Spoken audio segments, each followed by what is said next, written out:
Welcome to the Beyond 50 radio program. Thank you for joining us. I'm Daniel Davis, and today we're going to be talking about something that perhaps most people out there would like to know about who might be suffering from that dreaded disease known as diabetes.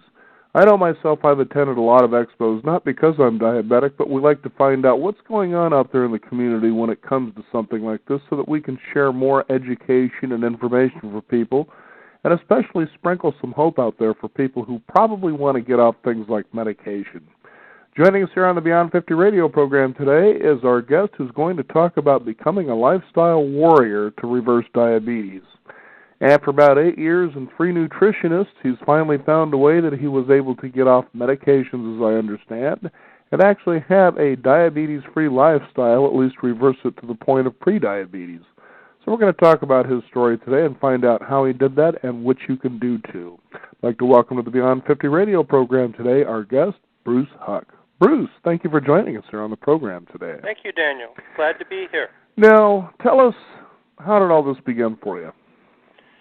Well, my story is pretty common with many people that are drawn into the world as an adult, into the world of diabetes, the community. I was having a regular physical checkup in 2003, and my blood work came back. I was 52 years old, and the doctor said, "You're now pre-diabetic," which I really didn't understand at that moment. But interestingly, as I researched diabetes and found out what it is, I answered questions that I had wondered for over 40 years of my life.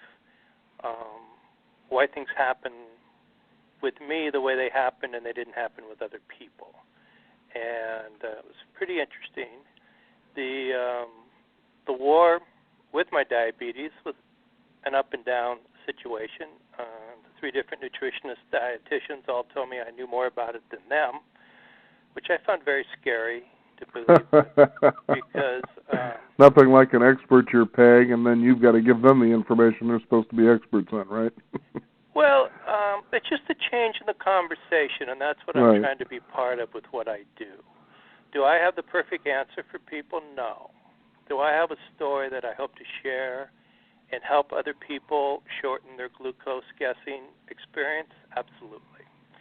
And the basic fact with diabetes is there's no medical cure at all, and there probably is not going to be in my lifetime.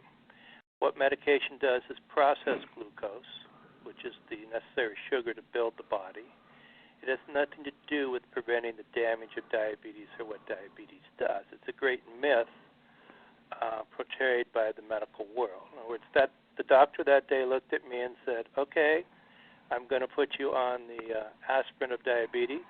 I'm going to give you metformin," which is really the drug everybody starts on that I've ever talked to. That is pre-diabetic or diabetic 2. Diabetic 1, what I've learned and discovered can help you, but if you do not produce insulin, you are going to need medical assistance to process the glucose. It's just that simple. You can reduce it, but you're still going to need help.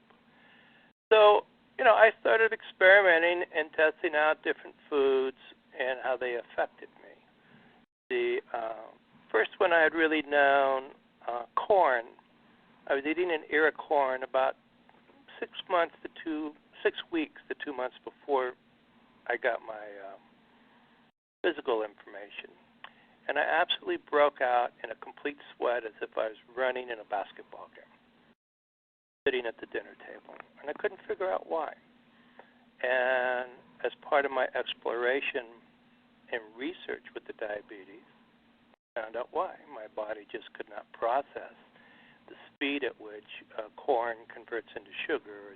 You can call it sugar or glucose, whatever you want. But really, when it comes down to lifestyle and food, it's how quickly the food converts into sugar when you consume it, and that's what makes the difference. So you research, you just start working with the foods that you feel adversely affect you. For me, it's corn, it's rice, basically processed wheat products, and you learn to moderate your intake of those items. I mean, everybody's different. There isn't one-size-fits-all peg in the contest. You just have to take a path that over time you find out what works for you. And that's what the diabetes experience is about. When you find out, there's 3 things you can do when you first find out. You can ignore it, you can cope with it, or you can manage it. Those are your 3 choices. Unfortunately, many people just basically in the beginning take the ignore route. I never did do that, but I wasn't the most successful in trying to cope with it and manage with it. Then you have coping, which is really taking the medication. It's a tremendous myth portrayed by the medical community that if you take your medication, you're being protected from the complications, which is really completely false. Taking medication is like writing down the test scores from your neighbor in high school who's the A student. You may get an A on the exam, but you don't have the knowledge to function as if you had studied and done the work yourself. That's the same thing with medication. It's just processing the glucose. Your complications are still down the road. You may be delaying them, but it's still the number, medication or no medication, diabetes is the number 1 creator of heart attacks, kidney failure, adult blindness, amputations. It's a killer disease. It's just very slow. So without the crisis, the medical community isn't interested in resolving it. And the resolution is to cure the diabetic lifestyle, which is done through your food intake. Like I said, about converting the food into sugar, which is your carbohydrates. Some go faster than others. So that's kind of what I've learned, and that's the journey I took over a period of time. The actual episode that turned me into a warrior, just over a year ago, 1st of February, actually, I started a nutritional culinary program that I call Wellness as a Lifestyle. And at that time, my A1C was 9.1.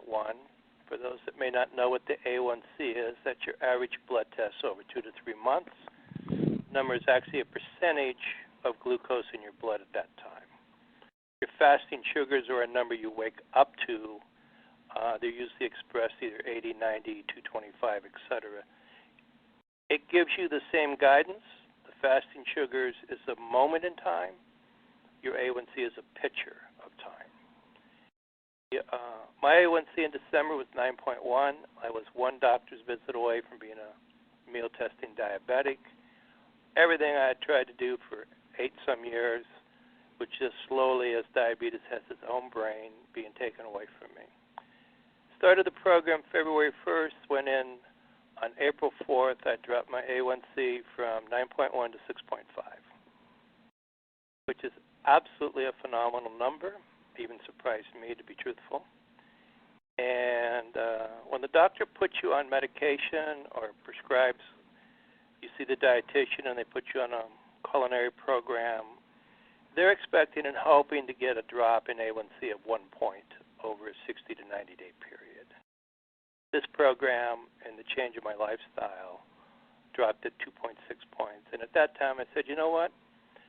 I'm going to spend time sharing this with other people, shorting their research period and helping their lives get back to a little magic in it instead of the fear of the glucose that I had suffered for 9 years. So that's kind of my long story of how I became a lifestyle warrior. Gotcha. Now, I know that you explained there's an interesting doubling of the diabetes population from 2003 to 2013. What's going on there? Well, it's the influence of the Western lifestyle and diet is a big effect of it. Another part, and that shows up like in China 30 years ago, there were really very few diabetics. Today in China, 1 in 5 over 60 are diabetic. Okay, and since 2000, 1 in 3 Americans born can expect to become diabetic in their lifestyle, in their life, during their life. Part of this reason, around 2000, they created the term pre-diabetic. We always had type 2, we had type 1. Now we had pre-diabetic. The belief being, and the facts are, the sooner you brought to realization that diabetes is starting to percolate in your body, the sooner you can start taking care of it. It's much like mowing the grass in your lawn. If you go out every 6 months, it's a nightmare. If you go out every week, you can kind of keep up with it and do it. So this got big pharmaceutical and the medical world into more activity with both their drugs and their visits. Diabetes creates 28 million doctor visits, office visits a year. 28 million. And I'm just talking in America. That's a lot of money.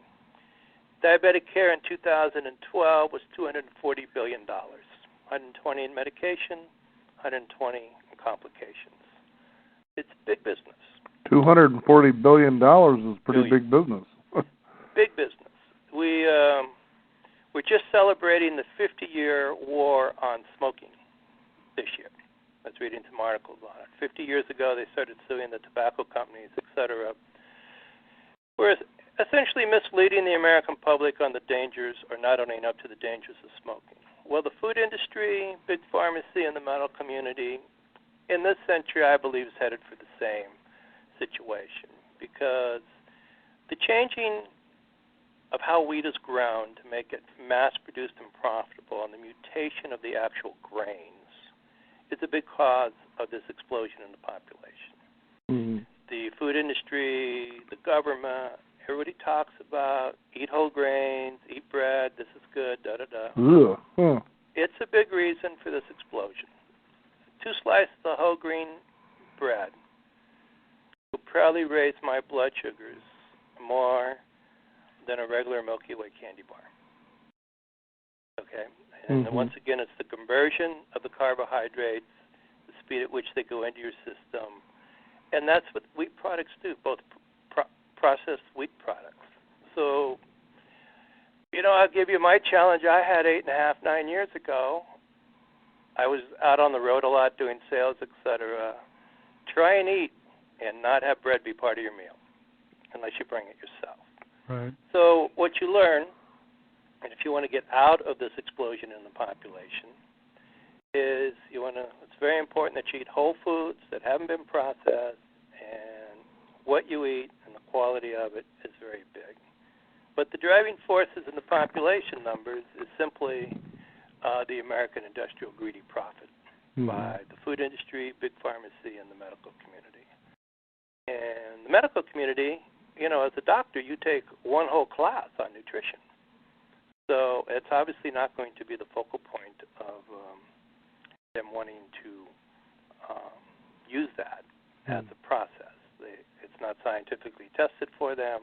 They shy away from them. But yet, it is the answer to curing the diabetic lifestyle. There's no cure for diabetes. They are having some results of inserting in the pancreas and restimulating the production of insulin, but I'm 62. I don't think I'll live long enough to have it be a factor in my lifetime. But it's going to take place. And it'll take place because it'll be done in a surgery process, and they'll still make millions of dollars from it. So that's really the simple explanation of the explosion of the population. Re-rating how it is. We've also created a diabetes 3, which is Alzheimer's. Essentially, diabetes is simply inflammation in your system. The glucose attaches to proteins, it enlarges them, and it inflames the blood vessels. And Alzheimer's is also considered now the new diabetes 3. So as they create more categories, which is what the medical world loves, because if they can categorize you, they can medicate you. And medication makes tremendous profits. And if you're taking medication, then you need to come back to the office, see how the medication is doing. So it's a self-generating business. There's no intention by either big pharmacy or the doctors to curtail it, and absolutely no intention of the food industry to reduce what they make or change it in any way. So that's how I explain the explosion in the population. And it's certainly devastating too, but at the same time, you kind of feel that there is a buzz out there that people are becoming more aware, especially when it comes to the processed grains like what you were talking about earlier, about what's going on there and how you need to really start paying attention to what it is you buy and what you put into your mouth. And I'm astounded, Bruce, sometimes when I go to a place like a bulk foods type of a store at seeing the shopping carts and what they're loaded with. And what surprises me is how much packaged food you see a fair amount of people rolling up to the cashier with. And I'm looking at those thinking, you don't see a potential problem here. So, on the one hand, it's kind of easy to say, well, the pharmaceutical industry or, the medical community or the nutritional community, they're all leading us into a potentially duped area that can cause this. But what about the individual choices that these people are making that could lead them there in the first place? Well, it's just, it's a result of their PR. Okay. When you go to your doctor, let's just start with the doctors. I go into the doctor, and he looks at me and goes, it would really help you, Bruce, if you lost 10% of your body weight. That's kind of the number that is associated with reducing diabetes. He doesn't give me a method how to do it, doesn't give me any advice. He just says, you ought to really just lose 10% of your body weight. Weight has no correlation on diabetes. It's what you eat and how you created the weight, or it's what you don't eat to take the weight off. That's what has the effect, okay? So you got the doctors just telling you, quit eating this, or, they don't tell you how to do it. They just tell you should do it. So people don't really pay attention. You got the government with the PRs. They said whole grains are good. You got the American Diabetes Association recommending bread and dairy, which are the two most destructive products that you can eat. Wheat processed, as I've said. Dairy, we don't know exactly the answer, but it's been traceable and believed that the hormones in the milk that cows produce for their young, which need those to build their bones and become an adult animal, they're counterproductive in our system. And if you are prone, genetics really has nothing to do with diabetes, but if genetics is present in your family history, the lifestyle that you lead could definitely affect those genes that are there. Mm-hmm. And over again, diabetic 1 says in the youth has been shown that they were fed milk. What else are we told our children to drink but milk from cows?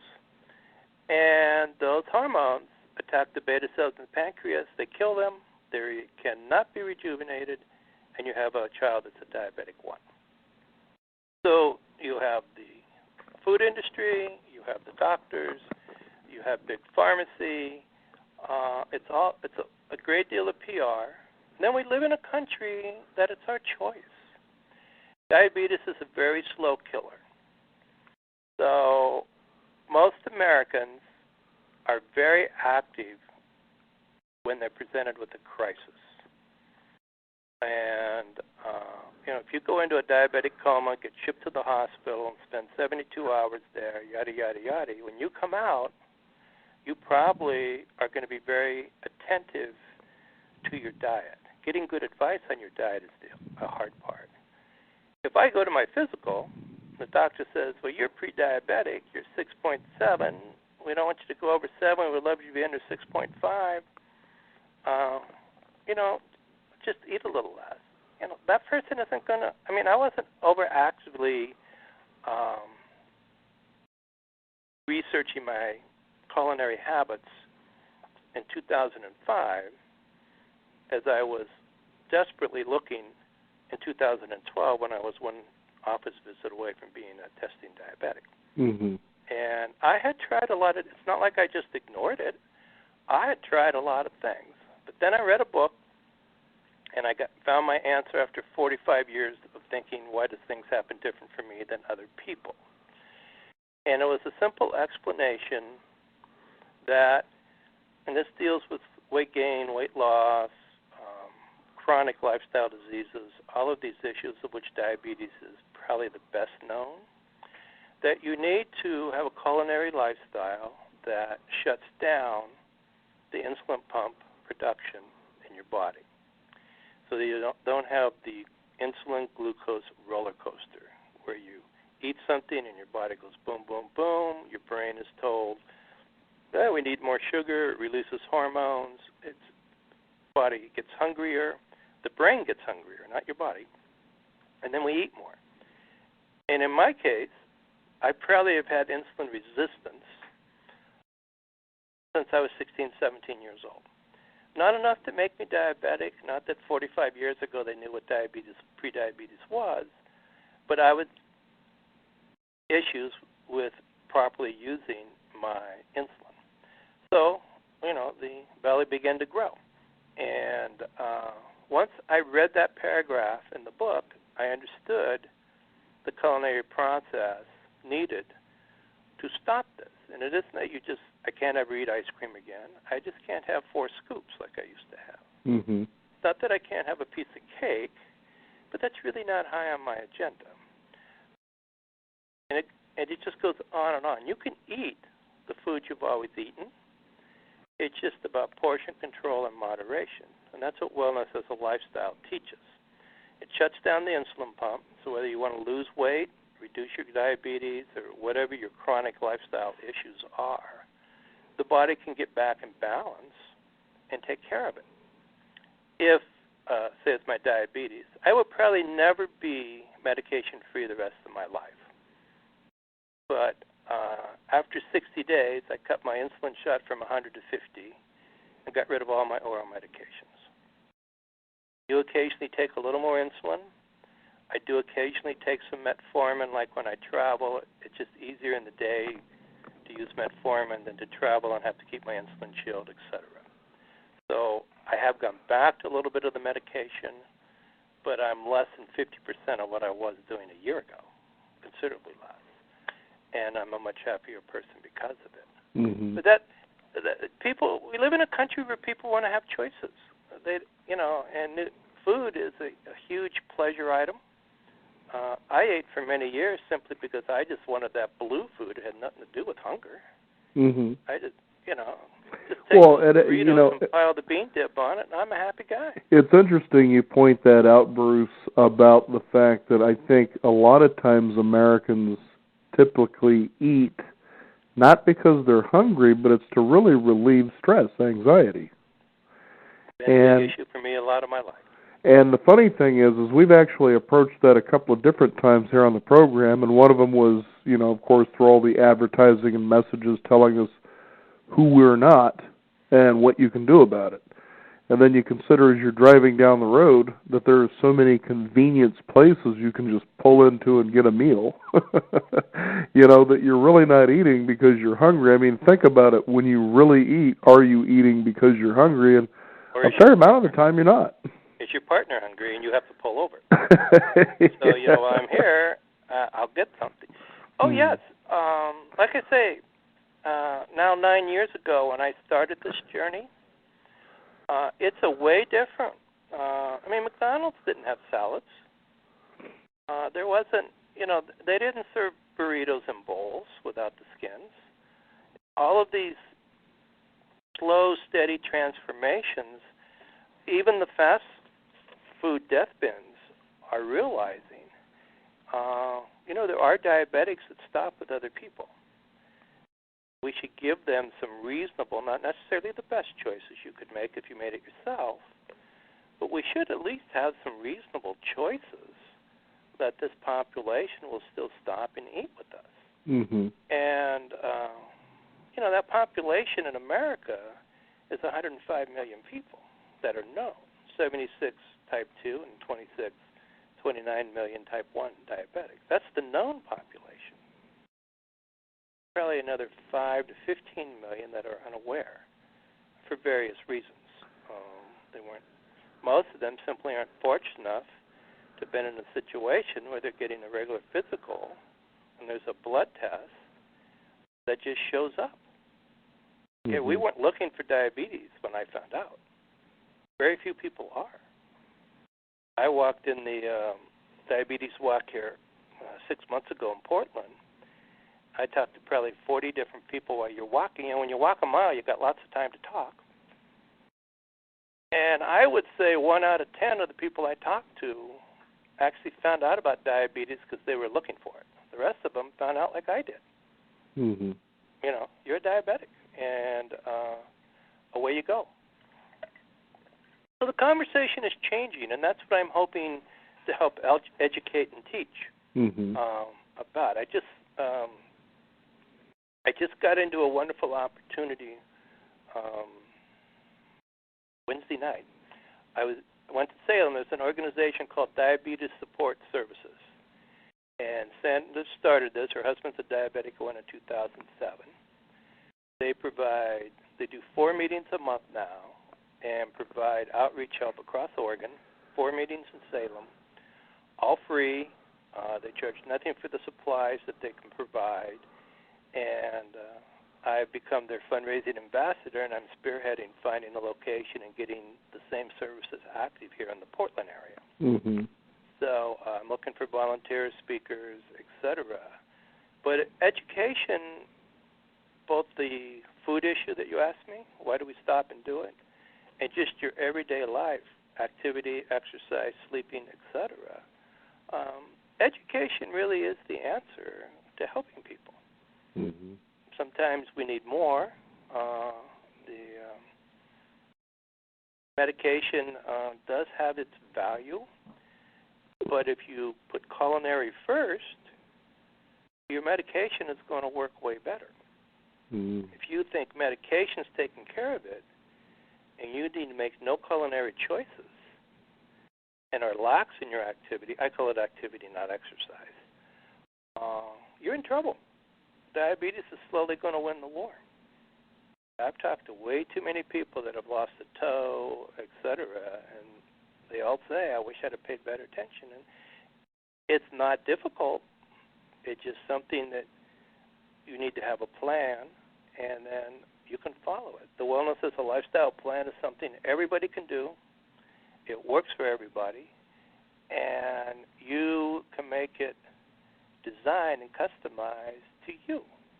You know, I don't walk in and talk to somebody and consult with them and go, this is what you're going to do. Find out what each other is. We find out what they are. We set some parameters.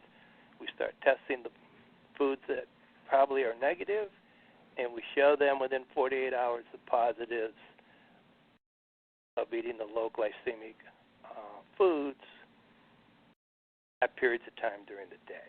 It's not an all-day affair. Hey, diabetes is like a forest fire raging in your body. No fire department goes out and puts out a forest fire. You know, they start to circle it, they work on it. Really, forest fires get put out when they're able to develop fire breaks downwind, and the fire gets blown into where there's no material to burn. Mm-hmm. Okay, that's basically how Wellness as a Lifestyle works. Low glycemic products are food that you make, that you eat, develop these fire breaks so that the medication or your own insulin to produce can process the glucose correctly. Thus, you have lower glucose numbers. The fire cannot burn. Mm. It's really very simple. Now, that's why it works for everybody. Now, Bruce, if you could, for our listeners in our last minute here, could you give out a website people can find out more information? Wellness.com. Wellnessasalifestyle.com. Okay. And they can email me if that's their preference at wellnessasalifestyle@comcast.com. Very good. Bruce, thanks a lot. That was very comprehensive, what you were able to share with our listeners today, and it's very encouraging because it seems to have a lot of sense behind it as well. Well, thank you. It's I appreciate the opportunity to share. I am willing to help anybody that wants to talk to me. It's not a cost to talking, and it's really, as I said several times, it's a change in the conversation. It's amazing. My doctor looked at me and said, I know it works. I have a lot of patients that have had success with it. It is not something in my practice that I want to promote and be part of. And I respect that. He's an excellent doctor. I would not change doctors in the world because of this. But it's really a very logical frame of mind in the medical world, even though they know it works. And there are many doctors that are coming on board. We have over 25,000 doctors now involved in the national scheme of what this company does. So that's a change in the conversation for sure. Well, very good. Well, thank you so much for helping people learn. It's just about changing the conversation. It's been a pleasure to have you on the program today. Thank you, Daniel. You have a beautiful day. You too. We also encourage you, the listeners out there, thank you for joining us, to be sure to visit us at beyond50radio.com, the number 50. We do have weekly updates for you to sign up for as well, and we will have a hot link for this interview so you can pass it on to others you know would benefit. I'm Daniel Davis. Thank you for tuning in to the Beyond 50 radio program, and remember, live your day past halfway.